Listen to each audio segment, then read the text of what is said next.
सही में सीबीएसई ने फाइनली अब मौज कर ही दिया है। तो अब स्टूडेंट्स की बारी है। अब स्टूडेंट्स को दिखाना है कि सीबीएसई को किस तरीके से आप CBSE board candidates 2022 both class 10 and class 12। पिछले रात से तो अब सबका नींद उड़ चुका है। एक तरफ जहां पर आप लोगों का ऑफिशियल सर्कुलर जारी हुआ है जो सैंपल पेपर का, और दूसरी तरफ स्टूडेंट्स का कहना है कि भैया कोरोना में एग्जाम कैसे होगा, हमारा तो सिलेबस भी कंप्लीट नहीं हुआ है, रिजल्ट भी नहीं आया है, एंड रैदर ऑनलाइन पढ़ाई भी ठीक से नहीं हो रहा है, और ट्यूशन जाओ तो कोरोना है, कैसे होगा एग्जाम इस कोरोना महामारी में। तो इस वीडियो का मैं मतलब इस टॉपिक का कंप्लीट आंसर वीडियो के बीच या एंड में दूंगा, पर उससे जरूरी चीज है हमारा ऑफिशियल सर्कुलर सीबीएसई का, जो हम सबको कई सवालों का आंसर उसमें है, हमें वो देखना है, जानना है।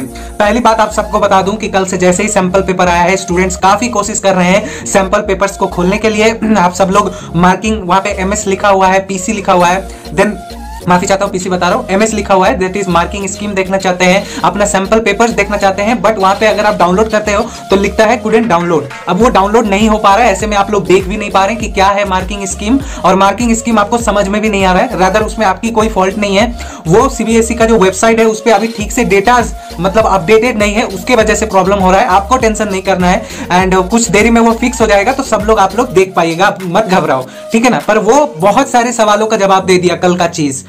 आप लोग जानना चाहते हैं, सबसे बड़ी बात है, पहले हम बड़ी बात को कर लेते हैं। प्लीज प्लीज आप इस बात को समझने की कोशिश करिएगा, अच्छे से समझिएगा, तब भैया को सपोर्ट एंड लाइक भी जरूर करिएगा, क्योंकि भैया स्टूडेंट्स के साथ हमेशा लेते हैं और सही चीजों पर सवाल करते हैं और बात करते हैं। सबसे पहला चीज, हमारा सिलेबस कंप्लीट नहीं है, उससे पहले हमारे पास सैंपल पेपर जारी हो चुका है, रिजल्ट नहीं आया है, हमारा सैंपल पेपर जारी हो गया है। ऑनलाइन क्लास हो रही है पर फिर से कुछ ग्रैब नहीं हो रहा है। उससे भी बड़ा चीज कि टर्म 1 का सैंपल पेपर से हम धोखा खा चुके हैं, यानी कि स्टूडेंट्स बहुत कंप्लेन कर रहे थे ड्यूरिंग एग्जाम्स कि सैंपल पेपर से तो कुछ मैच ही नहीं था, है कि नहीं। अगर ये बात सच है कमेंट करके बताना। स्टूडेंट्स कह रहे थे टर्म 1 का सैंपल पेपर हमने फॉलो किया, उस पैटर्न में कुछ नहीं आया, उससे बहुत ज्यादा हार्ड लेवल का क्वेश्चंस थे, कई सारे चेंजेस देखने को मिले। तो हम लोग को सैंपल पेपर पर उतना ट्रस्ट नहीं है, क्योंकि टर्म 1 में हमारे साथ धोखा हुआ।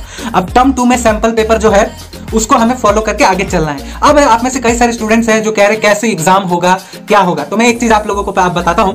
आपको पता है कि exams, CBSE exam conducting body है, सीबीएसई का काम है आपके एग्जाम को करवाना, सीबीएसई का काम है ऑफिशियल सर्कुलर जारी करना, सीबीएसई का काम है स्टूडेंट से एलओसी लेना, मतलब लिस्ट ऑफ कैंडिडेट्स प्रिपेयर करना एंड रिजल्ट प्रिपरेशन करना, ये उनका काम है, और उनके काम को आप उसमें दखल नहीं दे सकते, वो अपना काम करेंगे। कोई थर्ड पार्टी, यानी कि पिछले बार जब आपका एग्जाम कैंसिल हुआ था कोरोना में, जब ऐसा स्थिति था 2 लाख 3 लाख केस थे, तो थर्ड पार्टी कर सकते हैं, थर्ड पार्टी आपके एग्जाम को कैंसिल करवा सकते हैं, थर्ड पार्टी आपके एग्जाम को ऑनलाइन करवा सकते हैं, जो भी करवा सकते हैं, बट सीबीएसई का काम है exam conducting body, as a exam conducting body अपने सर्कुलर्स जारी करना एंड स्टूडेंट्स को बताना कि ये प्लानिंग है। तो सीबीएसई यहाँ पे साफ तौर पे हिंट दी है, जो सैंपल पेपर आया है वो है सब्जेक्टिव पेपर, 40 मार्क्स का, 2 आवर्स का एग्जाम होना है आप लोगों का। इस सब्जेक्ट 40 मार्क्स का है, कोई क्लास 12 स्टूडेंट्स का पेपर है, कुछ अलग अलग पैटर्न में भी है, बट सेम उसी पैटर्न में है, टर्म 1 एग्जाम की तरह ही है, लेकिन सब्जेक्टिव में है, ऑब्जेक्टिव में नहीं है। क्लियर है कि नहीं, बताइएगा।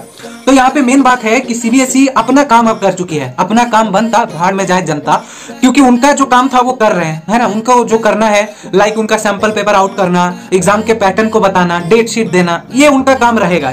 अब यहाँ पे इन्वॉल्वमेंट होना चाहिए गवर्नमेंट का, एंड जो थर्ड पार्टी में बता रहा था पेरेंट्स का। अगर पेरेंट्स चाहें, अगर वो सवाल करें तो कुछ हो सकता है। चलिए इस बात को हटाते हैं, अभी मेन हमारा टारगेट है सब्जेक्टिव पेपर आने वाला है, एंड इस चीज में सीबीएसई को कहीं ना कहीं थोड़ा इन्वॉल्वमेंट लेना चाहिए, स्टूडेंट्स से सवाल करना चाहिए, स्टूडेंट्स के बीच आना चाहिए, क्योंकि सीबीएसई तो अपना काम करके हट गई है, लेकिन स्ट्रगल है स्टूडेंट्स का। स्ट्रगल क्यों है स्टूडेंट्स का, है ना। ऑनलाइन में आप कुछ ग्रैब कर नहीं पा रहे हो, लिटरली ऑनलाइन में आप पढ़ नहीं पा रहे हैं, ट्यूशन जा नहीं सकते हो, कोरोना है, बाहर कैसे जाओगे ट्यूशन पढ़ने, दूर जाना होता है। प्राइवेट ट्यूटर भी आएंगे घर पे तो भी खतरा, में भी उनको क्या हो रखा है, उनको है, उनके अंदर अगर इन्फेक्शन है, हमारे परिवार में फैल गया, तो कई तरीके के सवाल है जिसका मतलब आंसर कुछ नहीं है।